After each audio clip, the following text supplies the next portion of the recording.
Welcome back, and today we're gonna be talking about in/Spectre episode 7. So, like always, let's just jump into it.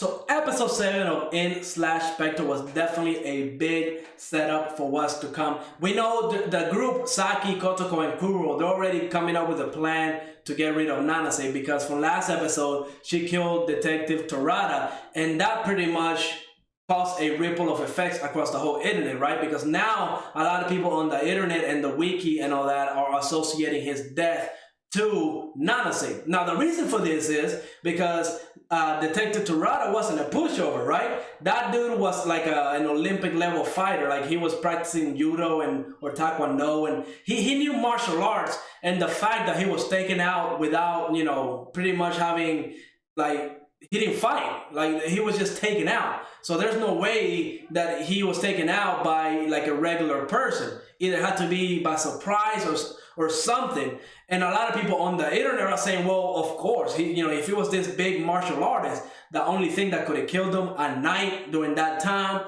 and in an abandoned gas station, the only thing that could have been is Lady Nanase. So that story is catching on like wildfire, and a lot of people are believing in it. So Kotoko pretty much says, look, we got to stop it tonight. We got to create our own story. We got to, get Kuro to pick the right future that'll guarantee that we can get rid of Lady Nanase. And Kotoko, you can see that she's working a lot of hours. Like she's not getting sleep, she's not eating, she's just working on this case because she cares about this, right? She don't want innocent people to die like the detective did, right? The detective had nothing to do with the spirit world or any type of these monsters, but he was a victim to all of this.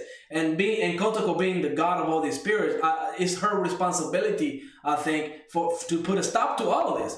And Saki also feels guilty because, again, she could have like warned him, given more information to him, but the chances of him believing her in all of this will probably slim to none.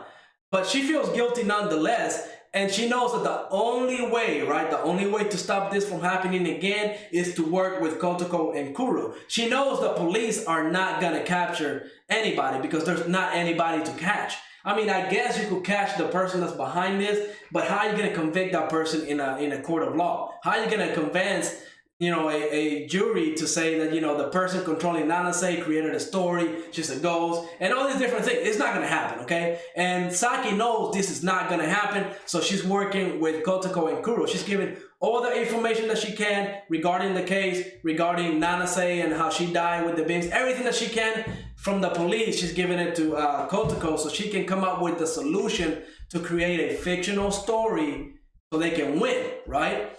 And you see that she pretty much has nothing because, the story, and now that Nanase killed somebody, Kotoko really doesn't have anything to say regarding a story that would convince people to believe that it was done by somebody, something logical, not something mythical like a ghost.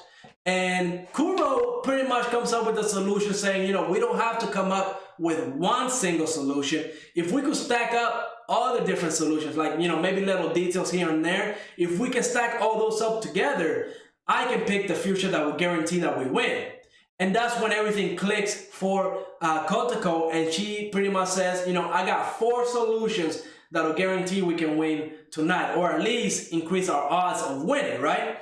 So she pretty much just collapses because, she is tired, right? And it was kind of cute how Kuro comes in the room with expensive chocolate to give to Kotoko. I feel like the relationship there is progressing a little bit better, right? Like Kotoko and Kuro are actually in a relationship, girlfriend and boyfriend. I remember, a couple episodes ago, he wasn't acknowledging that relationship, but he even admitted it to Saki that during a relationship, and it happened not as soon as they broke up, but pretty soon.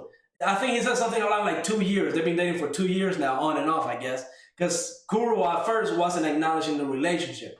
But he admits it, and they are in an actual relationship, and the way he pets her after she got the solution, it was kind of cute, right? And then she just collapsed. But I think Kuro and what happened with his cousin Rikka, because we find out the person that's behind all of this, to possibly be Rikka, and that's Kuro's cousin.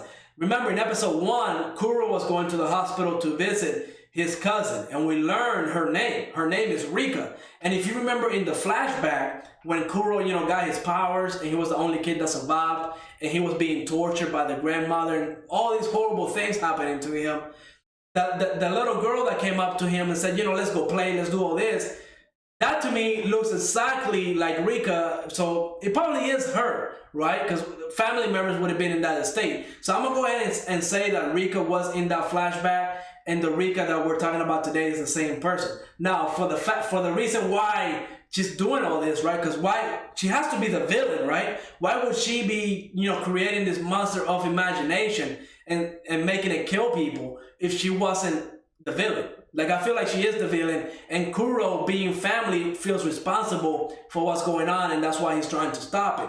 But the big thing for me was when we had the flashback of Saki and Kuro. They were dating and they were in university together.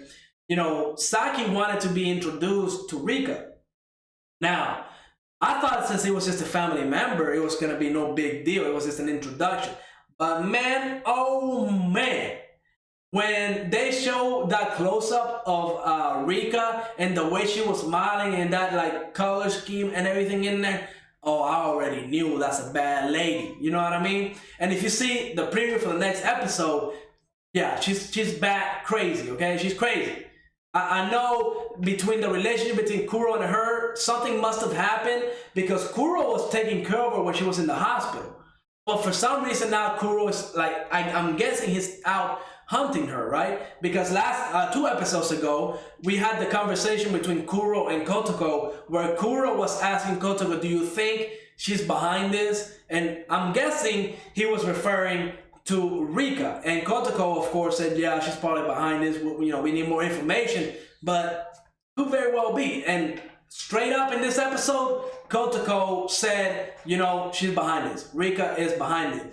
Now, Saki also made the connection of saying that Rikka is Kuro's type, like his type of girls that he likes to date. Now, that's kind of weird because they're cousins, so I don't know why exactly Rikka's will be Kuro's type. That's kind of weird, but who knows, right? Who knows? Overall, I like the episode. Now, I can see how people might not like this series because it is very slow paced. When we do get action, it's very cool, it's very good, and it's awesome.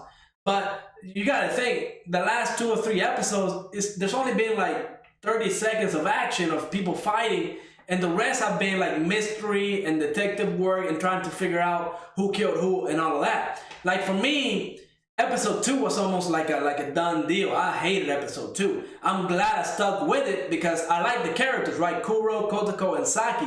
I like the characters. And now that they're introducing the like a main villain to the whole series, right? Now that Rikka is being brought into the picture, I'm liking the series a lot more. I always thought this series needed like a main villain that everybody could hate, that everybody could get behind and say, either, we hate this person for this reason, or we like this villain because she's doing all these crazy things that, just a different type of villain. So I'm glad they're doing this because I got a feeling when Rikka shows up, emotions are gonna go, flying everywhere. What's gonna happen when these two fight? Like Kuro and Rikka fight, because I think it's gonna have to come to that, right? Maybe they could blame like whoever killed the detective was Rikka.